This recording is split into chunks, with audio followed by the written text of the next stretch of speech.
Eh bien, bonjour, bonjour à tous, bienvenue de bon matin et sous la chaleur, enfin j'espère que vous avez la clim chez vous pour parler du DAM, ou plutôt de la gestion de vos ressources multimédia. Je vous parle de ressources multimédia parce que j'ai fait quelques recherches sur les mots-clés qui étaient liés à cette thématique et je me suis aperçu qu'en France, le terme DAM n'était absolument pas recherché en ligne. Contrairement aux États-Unis et au Royaume-Uni, par exemple, où le Digital Asset Management commence à trouver sa place aux côtés des autres logiciels de gestion documentaire. Mais en France, en tout cas, bon, force est de constater qu'on parle plus volontiers de médiathèque, de photothèque ou de logiciels de gestion des ressources multimédia que de Digital Asset Management.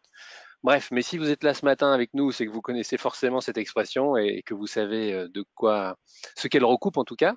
D'autant qu'avec l'essor de la communication visuelle et l'importance grandissante des photos et des vidéos, que ce soit pour les acteurs du retail ou du e-commerce, vous savez que les photos et les vidéos contribuent fortement à l'acte d'achat, mais aussi pour les marques, les médias, la presse ou encore les collectivités, bon nombre d'organisations ressentent aujourd'hui le besoin de s'équiper d'outils permettant d'agréger, de gérer et de partager tous ces contenus multimédia.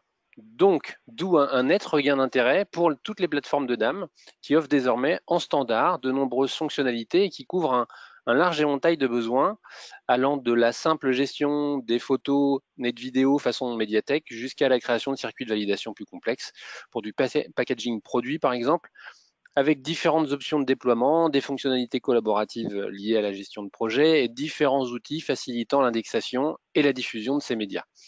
Et ce, à des conditions tarifaires qui, aujourd'hui, sont accessibles à tout type d'organisation. Le DAM n'est donc plus l'apanage des grands comptes et des ETI.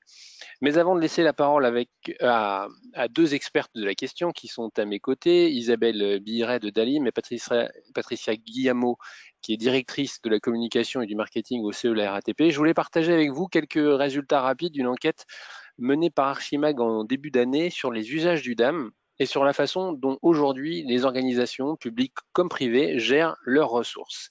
Et vous allez voir que ces chiffres confirment qu'en France, le DAM n'est pas encore clairement établi et que malgré la transformation digitale enclenchée par beaucoup, le bricolage reste de mise. Alors, soyez pas surpris, j'ai associé dans cette présentation à chaque résultat à la série télé que ce résultat m'évoquait, mais peut-être que de votre côté, ce sont d'autres références télévisuelles qui vous viendront en tête. Alors, je vous partage ces quelques résultats rapidement avant de céder la parole aux deux autres intervenantes. Donc, à la question, alors, je vous demande quelques instants, voilà, à la question, avec quel type d'outils gérez-vous votre fonds multimédia? Alors, vous voyez que ça bricole pas mal au sein des entreprises, puisque une sur trois utilisent une base de données maison. Bon, quelques-unes, 14% des dispositifs de stockage partagé, des NAS par exemple. 7%, vous voyez une GED, et d'autres, alors là c'est assez minoritaire, des solutions en ligne comme Flickr, Google Photos, Dropbox ou même des logiciels propriétaires comme iPhoto. Et le DAM, alors vous voyez que bon, certaines sont équipées, 4 organisations sur 10 sont équipées d'une solution de digital asset management et une petite majorité a opté pour le SaaS, le reste pour un modèle de licence classique. On leur a demandé également ce qu'il y avait dans ce fonds multimédia. Alors vous voyez qu'on trouve absolument de tout. Alors moi j'ai comparé ça un peu à un fourre-tout, mais bon c'est un peu réducteur. Mais en tout cas il y a évidemment des photos, il y a des vidéos, mais il y a aussi des créations graphiques, des documents, des articles de presse, des cartes, des vidéos 360, du rich media, des éléments 3D, des plans, des pages web.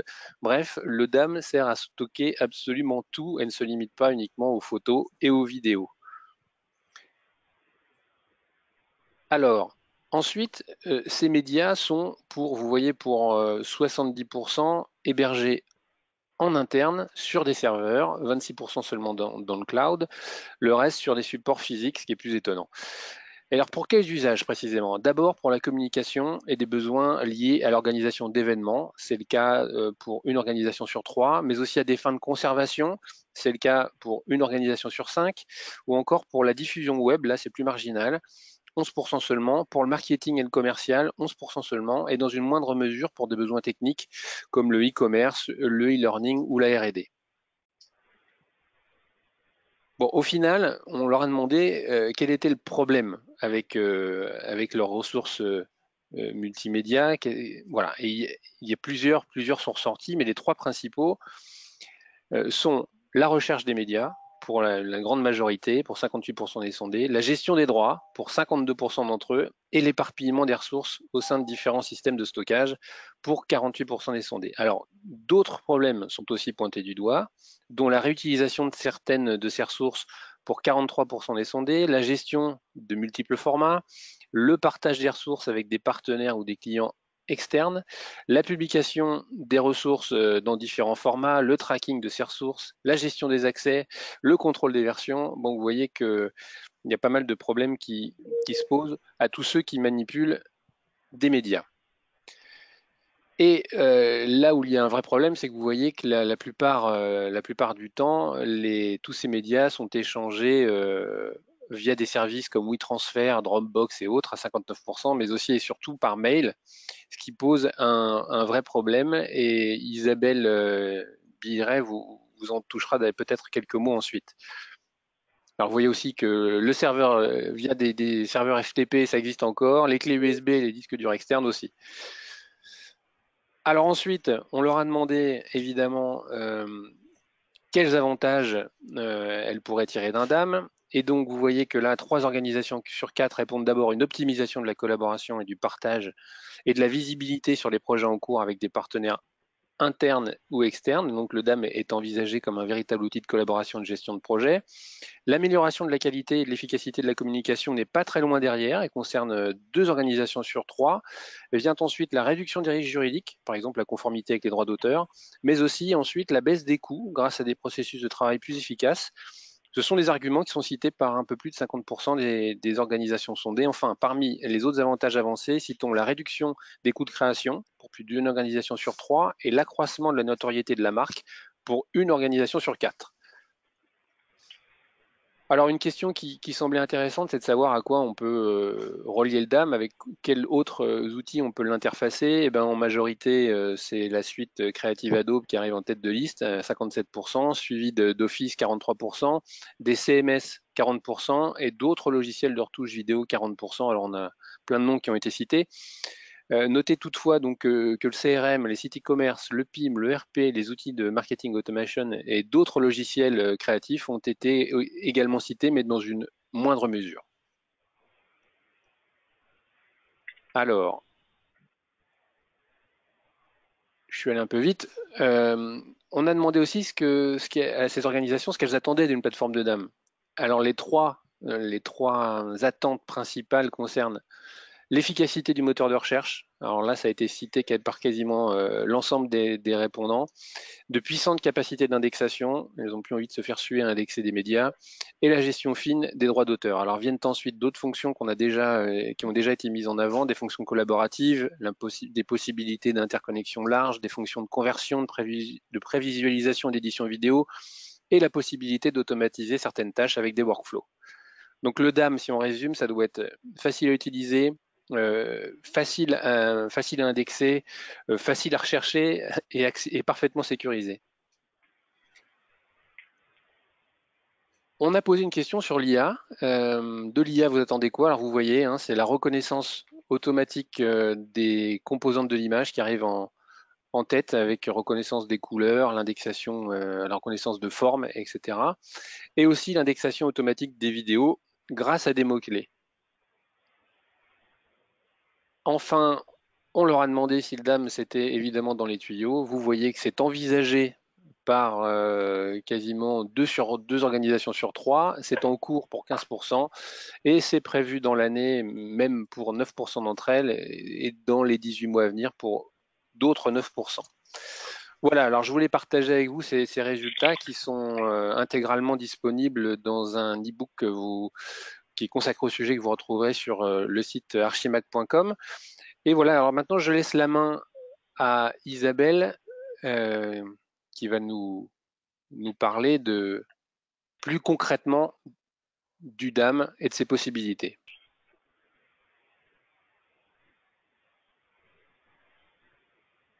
Bonjour à Voilà tous. Isabelle. Voilà. Est-ce que vous voyez mon écran? On le voit. Bien, bonjour à tous. Merci beaucoup de m'avoir invité aujourd'hui à ce webinaire. Quelques mots sur la société Dalim Software, qui est éditeur de solutions logicielles dans les métiers des arts graphiques, des médias au sens large.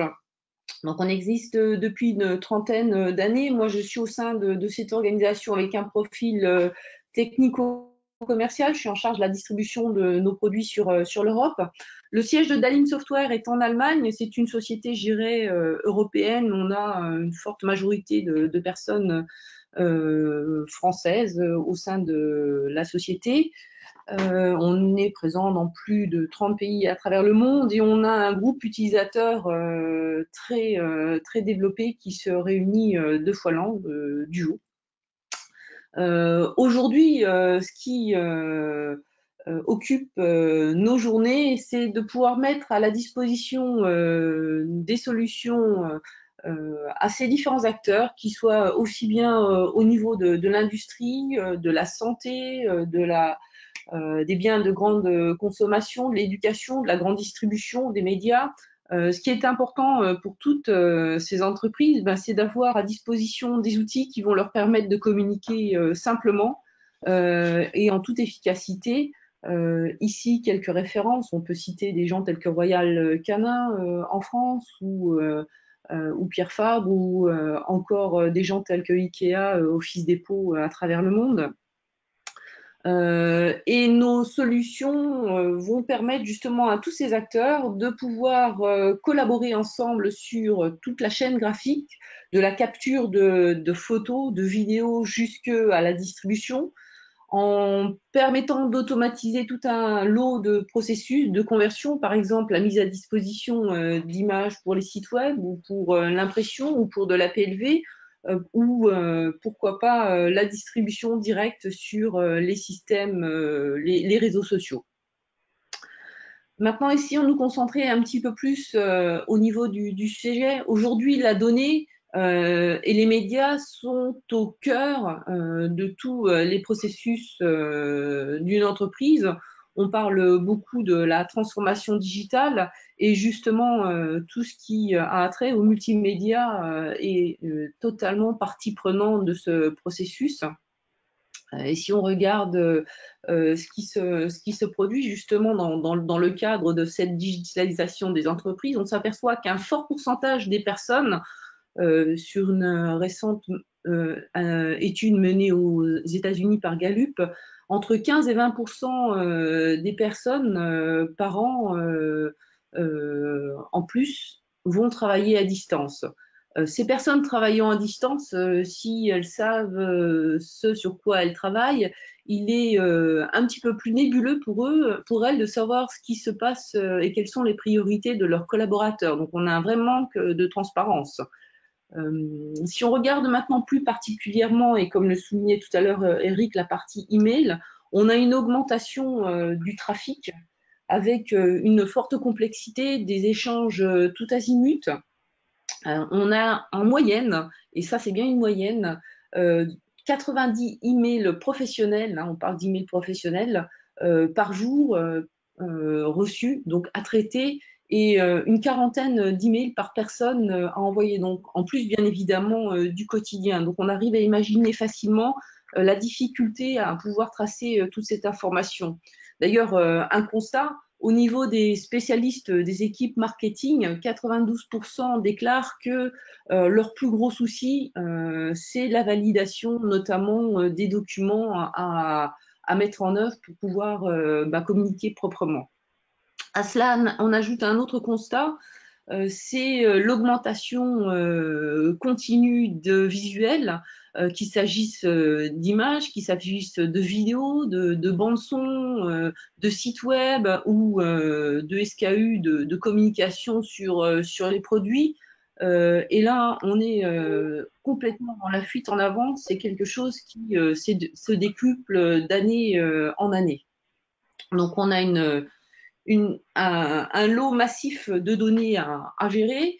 Et à cela, on ajoute le fait que les organisations n'ont pas encore cette maturité. Elles sont organisées par le biais de départements qui communiquent en général d'une manière relativement pauvre. Et en ce qui concerne l'échange d'informations, notamment en ce qui concerne l'échange de données multimédia, de par leur nature, c'est très difficile de pouvoir les faire véhiculer d'un environnement à un autre, tout simplement par le manque d'outils, par le manque aussi de communication entre ces différents départements. Donc, on a vraiment un souci à gérer qui est comment effectivement essayer de fluidifier l'information entre les services e-commerce, entre la gestion des packaging, le contenu pour les sites web, pour les réseaux sociaux, pour tout ce qui relève du PIM ou d'autres systèmes style ERP, ECM, CRM et j'en passe. Donc là, on est face à un processus totalement non contrôlé. Il devient urgent de mettre en place une solution pour essayer justement d'éviter le phénomène de black box et de gagner en visibilité au travers ce processus. Donc, comment s'attaquer à ce problème-là, puisque le média, les multimédias en général, tout ce qui est graphique et un petit peu le parent pauvre des entreprises, c'est quelque chose qui n'est pas simple à gérer. En général, les services IT n'ont pas forcément toute la connaissance pour ce faire. Donc, la première étape, ce que l'on peut mettre en avant, c'est d'essayer d'augmenter la collaboration en augmentant la collaboration et en mettant en place une plateforme web où on va pouvoir stocker, centraliser et indexer les différents éléments, qu'il s'agisse de création graphique, qu'il s'agisse de photos, qu'il s'agisse de vidéos, de 3D, de documents. Tout simplement la mettre en place, la partager en fonction des droits de chacun des collaborateurs et des intervenants. Donc ça se résume par la mise en place d'un site web. Il faut que ce site web soit le plus ergonomique possible. Bien entendu, on va pouvoir se loguer sur le système et puis en toute sécurité. Pouvoir retrouver les éléments facilement à partir d'une indexation qui a été faite à l'aide de métadonnées. Les métadonnées, c'est le cœur du DAM. Aujourd'hui, c'est ce qui va permettre tout simplement d'indexer, de retrouver cette information. Pour l'indexation, ça peut se faire, on l'a vu tout à l'heure, par le biais de l'IA, mais ça peut se faire aussi par le biais tout simplement de la gestion et de qualification. C'est une vidéo, un lieu, un copyright, c'est une photo, dans quel environnement cette photo a été prise, c'est un magazine, c'est une brochure relatant en fin de compte les différents éléments, la qualifiant tout simplement en établissant une carte d'identité de chacun des médias à l'aide des métadonnées. La deuxième étape, ça va être, après la collaboration, la mise en place d'automatisation. Donc l'automatisation, c'est en fait le cœur de la solution. C'est ce qui va permettre tout simplement de pouvoir mettre en place des règles métiers en ce qui concerne l'indexation des fichiers, par exemple. On a des fichiers, ils arrivent de tel endroit, c'est automatiquement les qualifier avec tout un lot de métadonnées, faire de la reconnaissance automatique tant qu'il se peut, pour tout simplement simplifier les processus. Donc, on va pouvoir mettre en place ces flux de validation aussi, une fois que les données sont arrivées, qui va les valider, mettre en place aussi, une fois que c'est validé, la distribution. Donc, c'est tout simplement cartographier un processus métier de travail en partant de l'origine jusqu'à la destination et en impliquant dedans les différents acteurs impliqués au niveau de la création du contenu. Alors, cette cartographie, elle est vraiment essentielle. Elle existe aujourd'hui, mais elle est rarement sur papier. C'est celle qui va permettre de définir les rôles et les responsabilités de chacun des acteurs au niveau de la création du contenu. C'est indispensable parce que c'est ce qui va permettre justement d'établir d'une manière fiable la création de contenu. Et puis aussi, c'est ce qui va permettre d'éliminer le phénomène de black box. On saura à tout moment ce qu'il en est au niveau du processus métier lorsqu'une donnée sera dans tel ou tel état. Alors ça se symbolise tout simplement, par exemple, par on a des données qui arrivent, le designer, soit on a un nouveau visuel à créer, le designer va créer ce nouveau visuel, on a une équipe de validation qui en général implique les équipes marketing, les équipes produits, qui vont pouvoir cycler, et puis on va terminer par la validation ultime du client final, qui peut être la direction générale du marketing, et puis bien entendu diffuser ces médias lorsqu'ils seront disponibles. Donc il faut que la plateforme d'âme que vous allez mettre en place puisse justement gérer cet aspect métier, puisse le gérer d'une manière relativement simple et souple pour pouvoir intégrer différents types de processus inhérents aux différents types de médias. On ne gère pas une photo comme on gère une vidéo, comme on gère une bande son, comme on gère un site web. Et d'ailleurs, ce sont des équipes différentes qui interviennent. Un autre point aussi extrêmement important, c'est au niveau du processus de validation dans cette collaboration, c'est le fait de pouvoir avoir des outils simples d'accès à tous sur des données qui ne sont pas simples puisqu'elles sont relativement lourdes. Hein. Une image pour une PLV peut facilement atteindre le giga. Tout simplement à travers le web, la visualiser en haute résolution, pouvoir annoter comme on le serait dans un Acrobat, mais tout simplement en ligne et disposer tous à la fois d'une même source d'information, d'un même outil où on va partager cette information. Alors ça pour se faire sur des images, mais ça peut aussi se faire pourquoi pas sur des sites web, de la même manière, pouvoir collaborer, ou encore sur de la vidéo. Hein. Aujourd'hui, on communique de plus en plus par le biais des réseaux sociaux avec des vidéos, pouvoir tout simplement annoter une vidéo pour en demander la correction. Un des autres aspects de ce système, c'est prendre en compte aussi tout ce qui est gestion des versions. Version des assets, bien évidemment, lorsqu'on a une première version d'un asset, il va évoluer à travers le temps. C'est la possibilité à tout moment de voir les différences, de pouvoir comparer ces assets et puis s'assurer que celui que l'on utilise est celui qui a été mis à jour avec, pourquoi pas, le dernier logo de la société ou tout simplement la dernière baseline de marketing. Donc comparer facilement, mettre à disposition de ces outils à la disposition de tous pour qu'on soit dans un processus simplifié. La troisième étape, une fois qu'on a mis en place la collaboration, qu'on a essayé d'automatiser un maximum le processus, ça va être aussi de fluidifier l'information. Effectivement, on a vu tout à l'heure que de nombreuses sociétés souhaitaient que leurs dames communiquent avec les systèmes existants. Donc ça, c'est quelque chose de très, très important. C'est de pouvoir bénéficier d'un outil qui dispose d'une API. Une API, c'est tout simplement une interface programmable qui permet de communiquer avec des systèmes tiers. Alors, tout simplement par le biais de différents moyens. Hein. Certains peuvent être des plugins, d'autres des échanges de base de données à base de données, de XML, ou tout simplement par l'envoi d'informations sur un site FTP ou autre, ou dans un autre folder. Donc ça, c'est vraiment quelque chose de très important. Un autre point aussi qui est important, c'est la possibilité, lorsque l'on va mettre en place ce système, d'envisager qu'il grandisse avec votre organisation. On est aujourd'hui à l'aube d'acquisition de sociétés qui évoluent rapidement, plus ou moins rapidement, avec différents services. Donc, c'est la possibilité de mettre en place, en fin de compte, un système qui va disposer d'une structure avec architecture multi-site, multi-organisation, multi-département.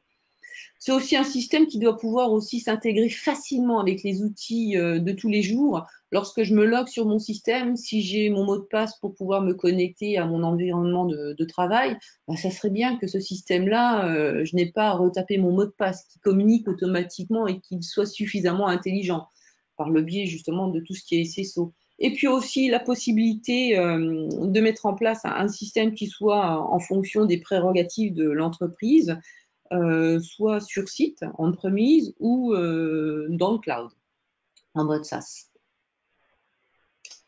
Un point fondamental, bien évidemment, de la gestion de ces assets, c'est de pouvoir les mettre à disposition de tous pour pouvoir, voilà, on a une nouvelle campagne, on a des nouveaux outils, on a des nouveaux produits, pouvoir tout simplement les communiquer très rapidement sur un site web externe, qu'il s'agisse de WordPress ou d'autres systèmes CMS, par le biais de liens. Il faut que ça puisse se faire de manière automatique et que ce soit totalement transparent une fois que le processus a été mis en place. De la même manière, de plus en plus, on parle d'intelligence artificielle. C'est un domaine qui est en pleine expansion. Aujourd'hui, notamment, tout ce qui est justement la possibilité de reconnaissance, par exemple ici sur ce slide, de personnalité, il faut que le système puisse communiquer avec des systèmes bien évidemment faisant partie de l'écosystème de l'entreprise, mais aussi faisant partie d'un écosystème plus large, puisque là on va pouvoir, pourquoi pas, le connecter directement avec des services web de reconnaissance tels que IBM, Watson ou autres pour taguer automatiquement des images et reconnaître des personnalités. Bon, il existe différents abonnements qui vont s'adresser à différents domaines d'activité pour tout ce qui est reconnaissance. Et bien entendu, lorsqu'on parle de création graphique, on parle souvent de la suite Adobe. Et dans ce cas-là, c'est aussi permettre aux graphistes et aux experts de pouvoir aller puiser directement l'information dans le DAM, de pouvoir créer leur graphisme et leur design sur le poste, qu'il s'agisse de InDesign, de Illustrator ou de Photoshop, et bien entendu de manière totalement transparente, pouvoir les sauvegarder en retour dans le système et mis à disposition pour la suite du cycle, en général un cycle de validation. La dernière étape de ce processus, donc on a essayé de fluidifier un maximum l'information et d'insérer le système dans un écosystème d'entreprise. Ça va être aussi de mesurer la performance. C'est souvent un point qui est négligé. On a besoin au plus vite d'avoir ces médias, mais ce qui est vraiment fondamental, c'est dès le départ, dès l'implémentation du système, déjà d'identifier les points qui seront clés et qui permettront justement de mesurer sa performance. Combien on fait de cycles de validation, combien de temps il faut pour réaliser un projet de créa lorsque je n'ai aucune photo ou lorsque j'ai des photos que je réexploite. Ça permet d'avoir une grande transparence justement au niveau du cycle marketing et de pouvoir avoir une plus grande réactivité.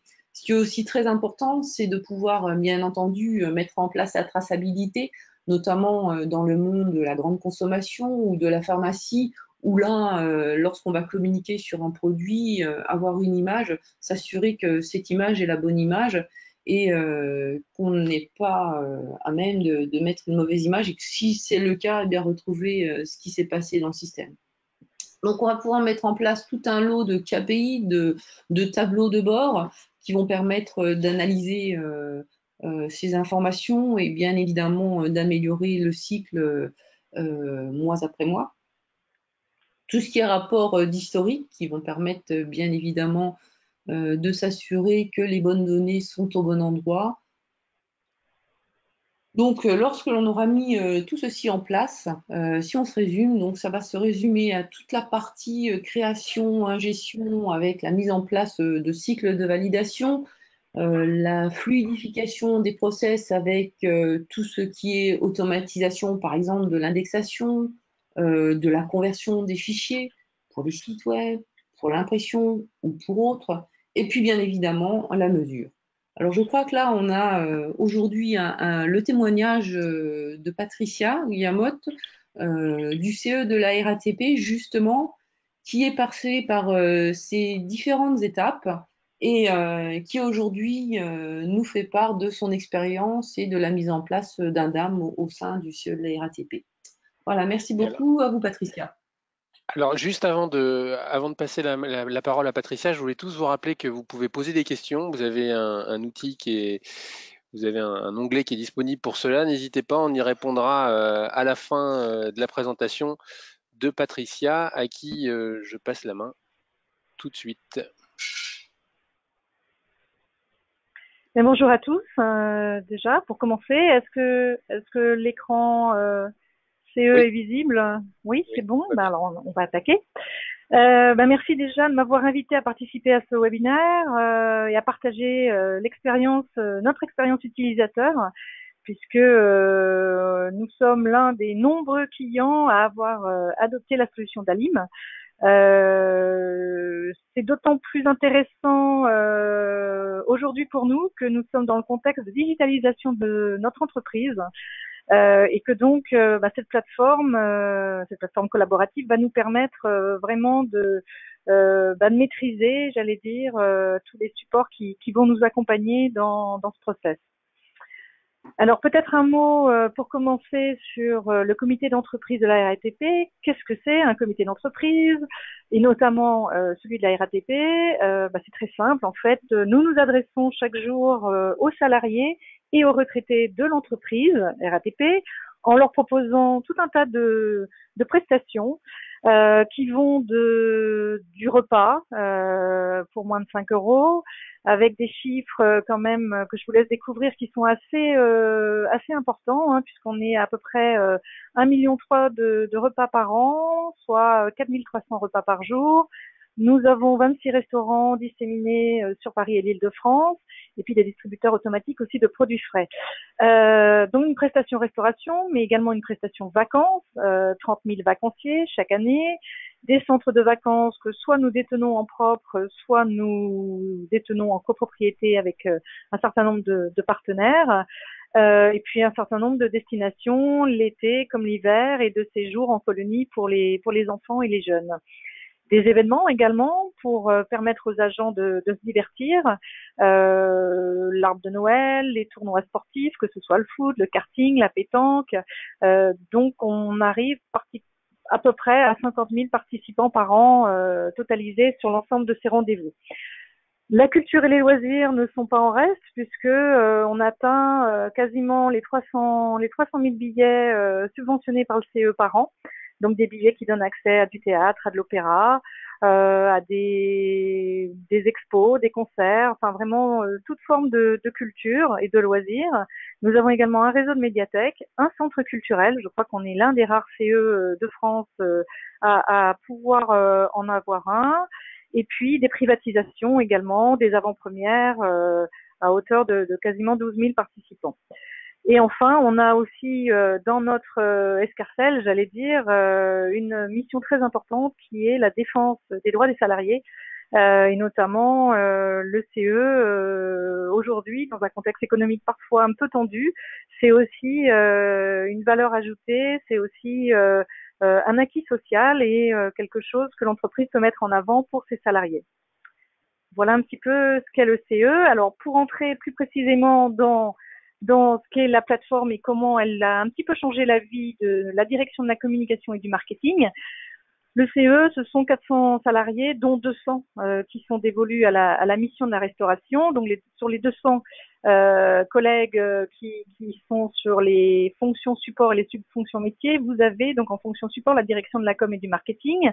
Nous sommes à peu près 12 avec 3 alternants qui nous renforcent.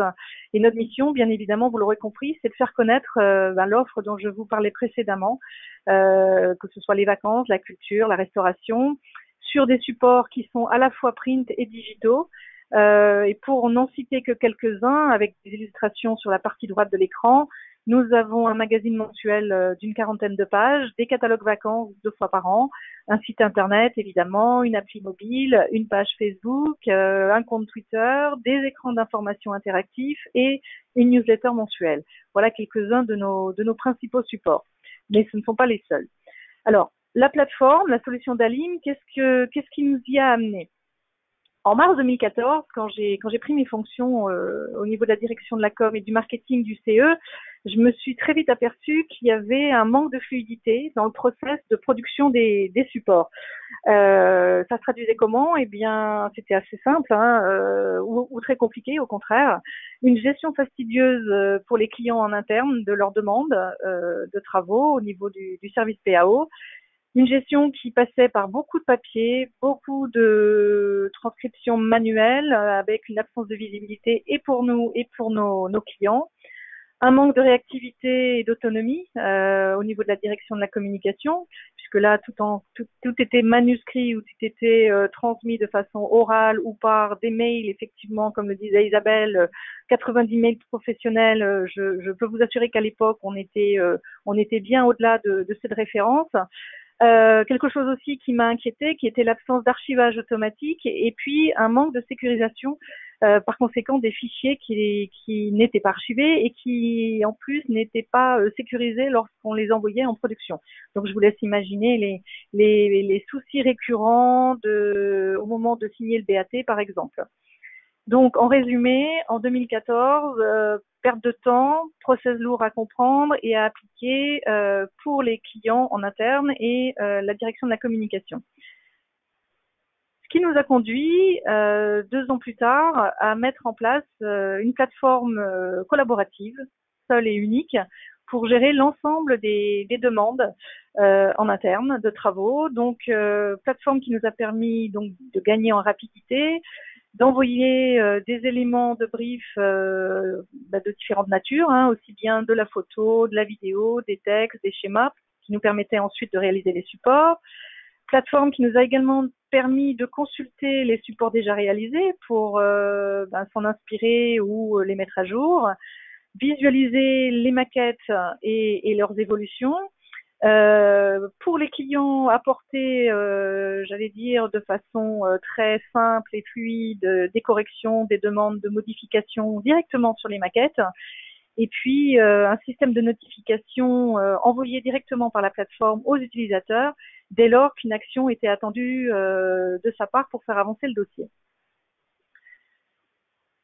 Là, je vous ai mis sur un schéma, j'ai essayé de vous schématiser le process qui a été mis en place lorsqu'on a lancé la plateforme collaborative. Donc, rapidement, un client, un service du comité d'entreprise, mais ça peut aussi être une association extérieure, demande la réalisation d'un support. La demande de création de ce support est analysée immédiatement par la direction de la communication, donc ma responsable de la communication. Soit il manque des éléments, donc la demande est KO et retour à l'envoyeur pour qu'il précise ce qu'il attend, ou la demande est parfaitement remplie, complétée avec tous les éléments nécessaires. Et là, on ouvre un projet dans l'outil, donc dans la plateforme. On passe dans ce qu'on appelle donc la plateforme collaborative, le flux de production. Là, une maquette est créée par notre service de graphiste, et en concertation avec la photothèque, et il y a un aller-retour qui s'instaure entre le service et ces 2 services, jusqu'à aboutir à une proposition de maquette qui est validée, donc signature d'un BAT, ensuite le départ en impression, la diffusion auprès des différentes cibles, ça peut être en interne, ça peut être en externe, ça peut être 100 exemplaires en impression numérique comme 100 000 exemplaires par notre imprimeur et surtout, élément essentiel, le document en question ou les documents en question sont ensuite archivés. Alors, vous donner une idée également du planning me semblait intéressant, une visibilité en termes de gestion de projet parce que ça a été pour le comité d'entreprise quelque chose d'assez lourd, mais qui j'allais dire, de façon itérative et de façon assez naturelle, nous a permis d'intégrer, de l'intégrer cette plateforme dans le quotidien de l'équipe de la com. Donc, vous voyez, les 6 premiers mois ont été consacrés à l'élaboration du projet de plateforme avec toute notre expression de besoin et celle de nos clients également, évidemment. À l'automne 2015, nous avons, suite à cette expression de besoin, lancé un appel d'offres Et 1 an plus tard, nous avions identifié la solution Dalim comme étant celle qui correspondait à nos attentes, aux attentes de l'époque et surtout qui allait pouvoir nous accompagner dans les évolutions déjà d'ores et déjà envisagées pour la communication du CE. Donc, une fois la solution identifiée, elle a été mise en place avec Dalim et l'intégrateur. Un club utilisateur très vite sur les conseils de Dalim a été mis également en œuvre et des sessions de formation des utilisateurs ont été faites de façon régulière au lancement de la plateforme à raison d'une 50aine de référents dans les différentes directions et services qui ont été formés au fil des semaines suite au lancement. Sur votre partie droite, sur la partie droite de l'écran, vous voyez également un support pédagogique que nous avons réalisé à la direction de la communication et du marketing afin d'illustrer un petit peu et d'aider et d'accompagner nos utilisateurs dans la prise en main de la plateforme, qui était relativement intuitive. Et 6 mois après l'avoir véritablement lancé, nous avons fait un REX des utilisateurs, donc un retour d'expérience avec, j'allais dire, une satisfaction globale aussi bien au niveau de la direction de la com que de l'ensemble des clients en interne. Là, je vous ai mis quelques captures écran de la manière dont cet outil que les utilisateurs, suite à un brainstorming, ont baptisé Créacom. Donc Créacom, c'est notre plateforme de flux de production. Donc Créacom, quelques captures écran de la manière dont ça se présente. L'utilisateur, effectivement, y accède par un mot de passe et automatiquement son profil vient s'afficher, un profil qui lui permet d'avoir tel ou tel droit d'accès, de lecture, de correction, et puis derrière il a accès à ces différents supports en fonction de son service de rattachement et la possibilité également de mettre des remarques, des corrections directement sur les maquettes s'il en ressent le besoin. Voilà. Un bilan sur cette année 2018 qui a vu la mise en œuvre et la prise en main de la plateforme de flux de production. Cette plateforme a permis à l'équipe de la com et du marketing de se consacrer à des tâches, j'allais dire, qui relèvent plus spécifiquement de son cœur de métier, puisque c'était ça aussi mon objectif, de recentrer mes collaborateurs sur leur véritable valeur ajoutée. À titre d'exemple, ça nous a permis d'optimiser notre temps et notre temps de cerveau disponible, puisqu'en 2018, nous avons réalisé à peu près 1280 réalisations graphiques, donc 1200 créations de maquettes.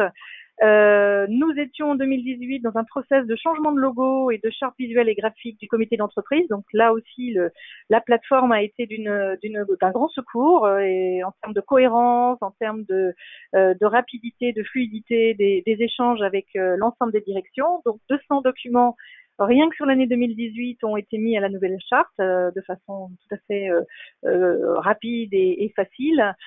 99 kakémonos ont pu être réalisés en interne puisque, outre la plateforme de production, nous nous sommes également dotés en parallèle d'un traceur qui nous permet aujourd'hui de réaliser en interne l'ensemble de nos kakémonos, de nos bâches.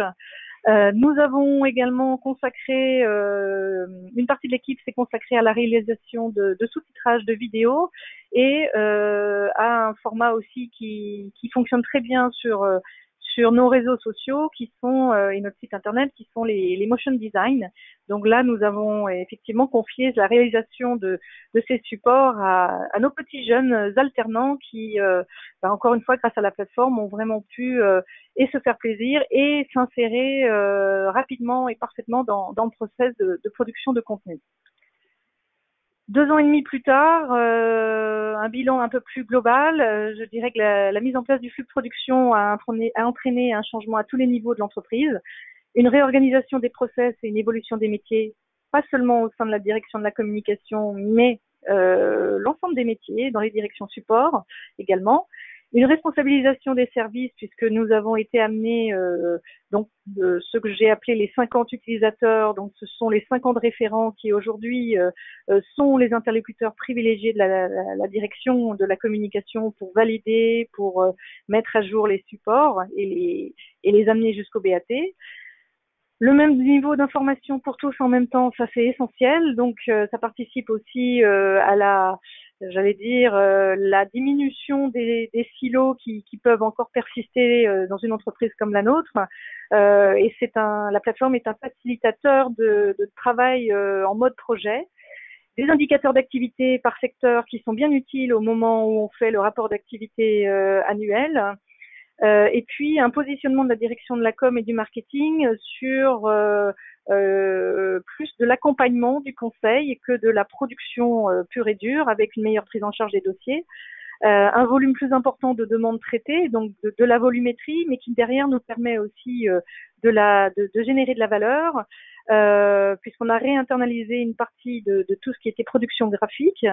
On a réinternalisé donc les supports avec une estimation des économies à réaliser sur un an de près de 200 000 €. Et puis le recrutement de nouvelles compétences pour la conception de nouveaux supports, que ce soit des totems, des vidéos, du motion design. Donc vraiment une plateforme, une solution de flux de production qui s'est parfaitement intégrée à notre écosystème tel qu'il existait en 2016 quand on a lancé la solution, mais qui continue d'évoluer. Puisque comme je vous le disais en introduction, le CE est dans un process de digitalisation. Donc cette plateforme en tout cas, je compte sur elle pour nous accompagner dans ce process, d'autant que nous allons également lancer un nouveau site internet au printemps 2020, dans un an, avec la possibilité, en tout cas c'est notre objectif, pour l'ensemble de nos bénéficiaires, d'avoir accès à toutes nos prestations, aussi bien en consultation qu'en réservation ou encore en paiement. Donc là, je pense que la plateforme collaborative va prendre toute sa dimension et va nous être encore une fois d'une grande aide pour mener à bien ce projet. Voilà pour moi. Merci à tout le monde de m'avoir suivi. Alors, merci Patricia. Alors, avant de vous laisser tous retourner à d'autres activités, on a quelques questions et il y en a une d'Arnaud, Patricia, qui vous concerne et qui demande, pourriez-vous expliquer le rôle du club utilisateur? Alors le club utilisateur a été, merci Arnaud déjà pour cette question. Donc le club utilisateur a été initié très rapidement au moment évidemment de l'expression des besoins pour écrire le cahier des charges qui allait amener à la sélection de la solution d'Alim. Donc on les a tenus évidemment au courant pas à pas des solutions qui existaient, et le choix a été fait avec eux, puisque après tout ce sont eux qui vont les utiliser dans leur quotidien. Donc autant faire en sorte que la solution retenue corresponde à leurs attentes, à leur process de travail, ne génère pas plus de travail, au contraire, mais le leur simplifie pour que eux aussi de leur côté puissent mettre leur valeur ajoutée sur leur métier, sur leur expertise. Et puis le club utilisateur, on a souhaité évidemment le faire perdurer au moment du lancement de cette plateforme. Donc on l'a réuni dans le mois qui a suivi le lancement de la plateforme, puis 3 mois après et enfin 6 mois après. Et à chaque étape j'allais dire, cette solution apportait la souplesse nous a apporté une souplesse de réactivité, c'est-à-dire qu'elle permettait aux utilisateurs de nous dire, finalement, nous, on a été amené à réorganiser nos équipes, donc finalement, moi, je vais être en consultation seule et c'est plutôt ma directrice ou mon manager ou mon N+2 qui va être le valideur. Donc, il faut changer un petit peu le process de validation. Ou, écoutez, moi, le système de notification, recevoir 3 notifications par jour. Franchement, une seule me suffit. Je me connecte régulièrement à la plateforme. Vous voyez, donc c'était vraiment un travail de dentelle, j'allais dire, avec les utilisateurs pour perfectionner cet outil jusqu'à ce qu'il corresponde à la manière de travailler des uns et des autres et qu'il soit vraiment au service des clients en interne. Et puis 6 mois après, l'objet, ça a été de faire un retour sur expérience, sur la manière dont le projet, j'allais dire, dans sa globalité avait été mené, et puis d'en tirer aussi un certain nombre d'enseignements sur d'autres projets transversaux qu'on pourrait être amenés à imaginer dans le futur. Voilà un petit peu le rôle et comment nous on a pensé ce club utilisateur. Et c'est le club utilisateur qui a trouvé le nom quand même de cette plateforme, puisque chez nous l'avons baptisé Créacom, comme pour évidemment la communication, et Créa parce que c'est son rôle de produire, de créer et de mener à terme les différents supports que les clients lui soumettent. D'accord. Ok, J'espère avoir répondu entendu. à Arnaud. Je pense, je pense. Alors, une dernière question et après on vous libère. Là, c'est pour vous, Isabelle. Comment, une question claire, comment mettre en place l'automatisation de l'indexation? Alors, moi, je la comprends finalement. Qu'est-ce qu'on peut automatiser dans l'indexation? Ah oui, alors merci Claire pour cette question. C'est vraiment le cœur de la problématique. En fait, il y a différentes méthodologies. La première, par exemple, si on est sur un shooting photo, on récupère des photos. La première, ça va être tout simplement au téléchargement des photos dans le système, déclarer des champs à renseigner par celui qui va télécharger les infos. Donc, ça va être par exemple le site, les produits ou en tout cas le contexte qualifiant ces médias. Donc, c'est un des premiers points, c'est d'essayer dès l'origine de pouvoir automatiquement disposer de l'information à partir de la source. Un deuxième point, ça va être tout ce qui est analyse automatique. Hein. Lorsqu'on va mettre des médias dans le système, aujourd'hui notamment en ce qui concerne l'IA, il est possible d'analyser facilement et de retrouver c'est un vélo, c'est un chien, c'est une maison, c'est une forêt, retrouver ces éléments, retrouver aussi liés au contexte dans lequel on va ingérer avec des éléments projets. Donc on a tout un lot d'informations et de métadonnées qui viennent du projet. C'est un nouveau lancement de produit, des informations qui viennent, pourquoi pas, d'un PIM, des références SKU.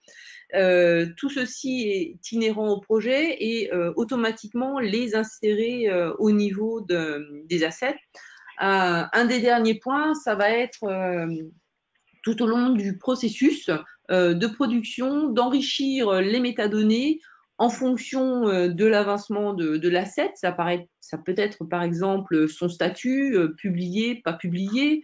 Ça peut être aussi des métadonnées qu'on récupère au fur et à mesure du processus de production et de création de ces assets. Donc il y a différentes méthodologies. Il n'y en a pas une qui est meilleure que l'autre. Je pense que ce qu'il faut, c'est essayer de mettre en place un mix. Et l'important, c'est de capter l'information à la source et au moment. Automatiquement venant d'un projet, lorsque l'on va télécharger les informations venant d'une source comme un photographe. Voilà.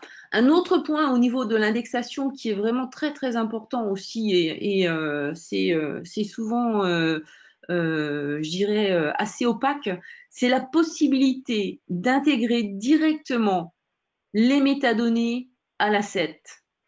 J'explique. Souvent, la qualification et l'indexation et les métadonnées d'un asset sont stockées dans une base de données. Si on sort cet asset du DAM, alors en fin de compte, il n'a plus du tout sa carte d'identité. Il est redevenu un asset neutre sans information.